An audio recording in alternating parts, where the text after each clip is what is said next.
ಶಿಡ್ಲಘಟ್ಟ ತಾಲೂಕಿನ ಹಿತ್ತಲಹಳ್ಳಿಯ ಎಚ್.ಜಿ. ಗೋಪಾಲಗೌಡ ಅವರ ತೋಟದಲ್ಲಿ ಇಂದು ರೈತ ಕೂಟಗಳ ಒಕ್ಕೂಟ ಹಾಗೂ ಸಿರಿ ಸಮೃದ್ಧಿ ರೈತರ ಕೂಟ ಆಯೋಜಿಸಿದ್ದ ಸಂಧಿಸಿ ಸ್ಪಂದಿಸಿ ಎಂಬ ರೈತರಿಗೆ ರೇಷ್ಮೆ ಬಗ್ಗೆ ಅರಿವು ಮೂಡಿಸುವ ಕಾರ್ಯಕ್ರಮದಲ್ಲಿ ಮಾತನಾಡಿದ ಜಿಲ್ಲಾಧಿಕಾರಿ ಪಿಎನ್ ರವೀಂದ್ರ, ಮೊಟ್ಟೆಯಿಂದ ಬಟ್ಟೆಯವರೆಗೂ ಸಾಗುವ ರೇಷ್ಮೆ ಉದ್ಯಮ ರಾಜ್ಯಕ್ಕೆ ರೇಷ್ಮೆ ನಾಡು ಎಂಬ ಹೆಸರನ್ನು ತಂದುಕೊಟ್ಟಿದೆ ಎಂದರು.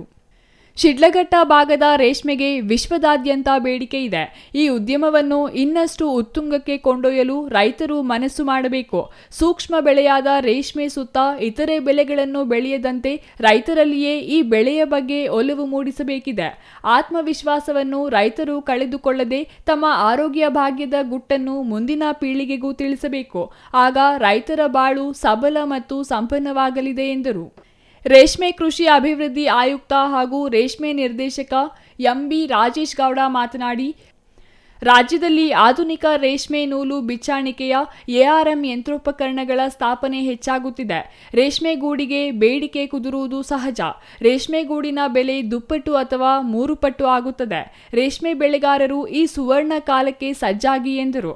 ರೇಷ್ಮೆ ಇಲಾಖೆಯಿಂದ 60 ಕೋಟಿ ರುಗಳ ಯಂತ್ರೋಪಕರಣಗಳನ್ನು ಇನ್ನೆರಡು ದಿನಗಳಲ್ಲಿ ರೈತರಿಗೆ ರಾಜ್ಯದಾದ್ಯಂತ ನೀಡಲಾಗುತ್ತದೆ. ಶಿಡ್ಲಘಟ್ಟ ತಾಲೂಕಿನಲ್ಲಿ 13 ಮಂದಿ ರೇಷ್ಮೆ ವಿಸ್ತೀರ್ಣಾಧಿಕಾರಿಗಳನ್ನು ನೇಮಕ ಮಾಡಲಾಗಿದೆ ಎಂದರು. ಪ್ರಗತಿಪರ ರೈತ ಹಿತ್ತಲಹಳ್ಳಿ ಎಚ್.ಜಿ. ಗೋಪಾಲಗೌಡ ಮಾತನಾಡಿ, ಸೊಪ್ಪು ಕಟಾವು ಮಾಡುವ ಯಂತ್ರ ಮತ್ತು ಕಡ್ಡಿಪುಡಿ ಮಾಡುವ ಯಂತ್ರಗಳನ್ನು ರೈತರಿಗೆ ಇಲಾಖೆಯಿಂದ ಒದಗಿಸಿ ಉಚಿತವಾಗಿ ನೀಡುವ ಅಗತ್ಯವಿಲ್ಲ.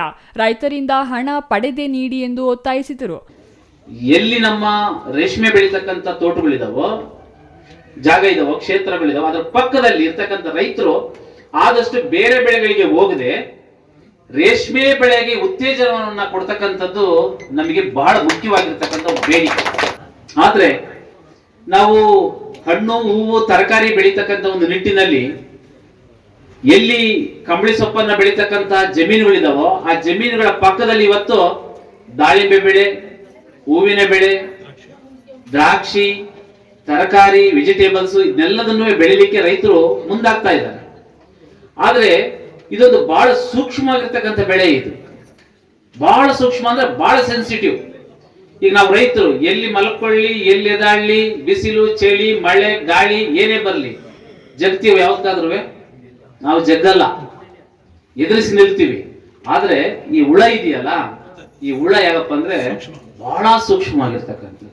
ಈ ಸಂದರ್ಭದಲ್ಲಿ ತಹಸೀಲ್ದಾರ್ ಬಿಎನ್ ಸ್ವಾಮಿ, ಗ್ರಾಮ ಪಂಚಾಯಿತಿ ಅಧ್ಯಕ್ಷ ವೆಂಕಟೇಶ್, ಸಿರಿ ಸಮೃದ್ಧಿ ರೈತ ಕೂಟದ ಅಧ್ಯಕ್ಷ ಬೋದಗೂರು ವೆಂಕಟಸ್ವಾಮಿ ರೆಡ್ಡಿ, ಭಾರತಾಂಬೆ ರೈತ ಕೂಟದ ಅಧ್ಯಕ್ಷೆ ಕಾಚಹಳ್ಳಿ ಎಂ ರತ್ನಮ್ಮ ಇನ್ನೂ ಹಲವರು ಹಾಜರಿದ್ದರು.